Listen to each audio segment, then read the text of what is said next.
Hi folks, Tim here, and welcome back to From 8 to 38, the Chronicles of a Young Entrepreneur. Well, today I want to tie in something that we spoke about very, very early on in our Young Entrepreneur series. And that was the discussion I had when I encouraged parents and mentors to listen to what your kids are interested in as far as starting their own business. So I'm going to expand on that a little bit, but as many of you know, we're homeschooling the kids, which means really Abby is homeschooling the kids, and I help occasionally, but usually I'm working all the time. So Abby was reading Jackson, but Katie and Daniel were there as well. She was reading Jackson, a book about banking and inflation and banks lending money and things like that. So one of the things we've tried to do with homeschooling, and one of the things that my parents did when they homeschooled us, was to be very, very active in our lives and to pick curriculum that obviously met the standards that had to be met, but try to tweak things a little bit towards the interest of the student. And that's one of the great things about homeschooling, is you can do that type of a thing. So for me, with math, when I was in school, of course we went through all of the required math that the state required, and we took all the standardized tests and whatnot, but much more of my math was centered around what I was interested in, which was business math. So I took business math at a very young age because that was something that I was really interested in. Well, Abby was reading this book to the kids, and one of the characters in the book was talking about having their own business, a very tiny business. I think they called it a micro business, actually. So after all this, and I listened for a few minutes as I was making a cup of coffee or a snack or something, and I walked back into the office and I continued on with my work. But the next day, Jackson came up to me and said, "Daddy, I want to start a business." So as you can imagine, from a parent standpoint, hearing that your child wants to work is a wonderful thing. Now, from the standpoint of somebody who's an entrepreneur themselves and who started very young, hearing that your son wants to start his own business was definitely a very, very proud father moment. So his idea of the business that he wants to start is selling kindling wood. Now, this is what I want to touch on a little bit. Early on in our videos, we talked about encouraging and supporting your children and those that you mentor in their business decisions and help them make good business decisions. So Jackson has never tried to do anything like this before, and he will occasionally work with me. He'll come and pick up stones or shovel some patios or pathways or help me with it. And he goes with his grandmother and does it as well.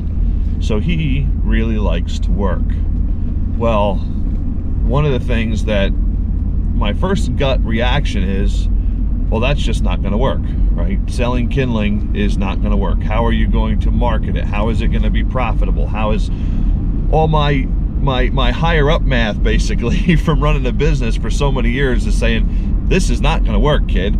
But the part of me that I kind of have to practice what I was preaching here earlier in the year with the 8 to 38 series is I need to encourage him and help him make this successful.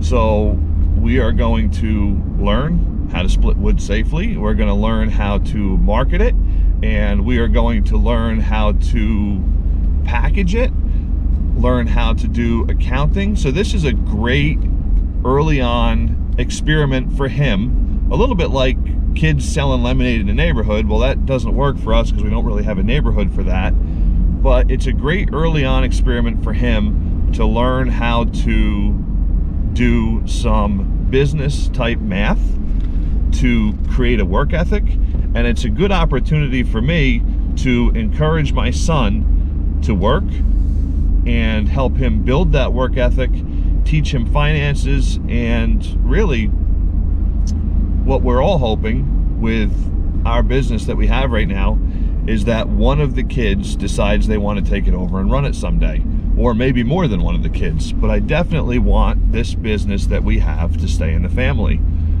So this was just kind of a random talk today, something that just happened. It was either yesterday or the day before. I thought you folks might get a kick out of it, and it's something that I'm very proud of him for wanting to do it. I think it will probably be a little bit hard for him to stick with it, and it may very well be that I end up buying a stash of kindling wood to keep in the garage. But anyway, that's his big plan for his micro business that he wants to start, is selling kindling wood. So we'll have a couple more updates on that as it progresses. But this video for 8 to 38 today is less of a how-to or an experience from my younger years and more of an experience from my older years.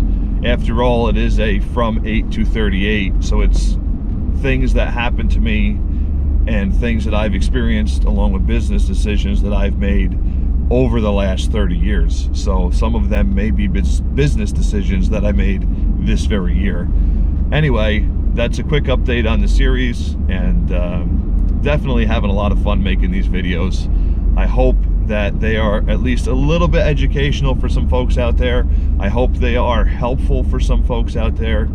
And like I said, we're definitely looking for more ideas about topics that I could discuss with you folks.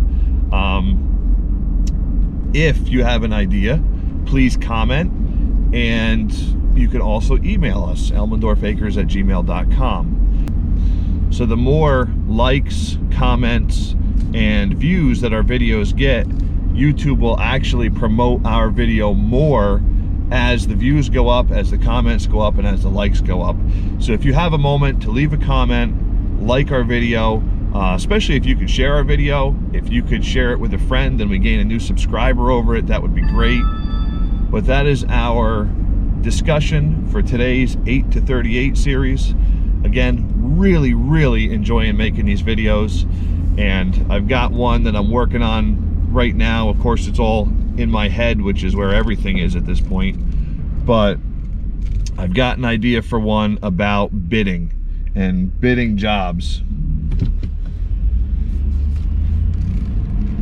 So I want to talk in depth about how to bid larger jobs, how to bid smaller jobs, and the thought process that I now use when bidding jobs. And I really break it down. I'm planning to actually be in front of a whiteboard on this one because it's way more than I can just discuss on a camera. So it'll be a little bit more lecture style, I guess, but I'll have formulas and everything else down. So that one I'm looking forward to. I'm just working out the finer details of it. So that's all for today, folks. Thanks for watching. Please like, please subscribe, and please share.